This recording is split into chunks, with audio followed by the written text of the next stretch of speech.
It's pretty exciting. I mean, to win Acapulco and win here, it's two great tournaments, and you know, both weeks I felt like I played really well, and I'm already excited to come back next year.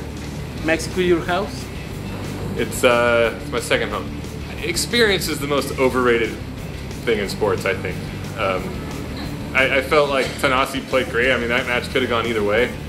The crowds here are great. I mean, they're lively and energetic, and everyone, you know, they seem to enjoy good tennis, and you know, it was same in Acapulco. There's a lot of people out there, so it's hopefully this tournament just gets more popular and just becomes bigger and bigger, and I'm sure, you know, the tournament will grow and more fans will come out.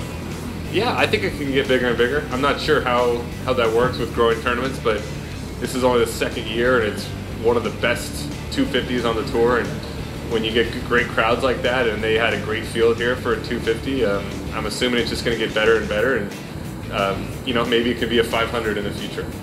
Oh, it's amazing. It's probably the most unique trophy I've ever won, and I know those beads are put in there one by one, so it's really cool, really unique, and more tournaments should do things like that.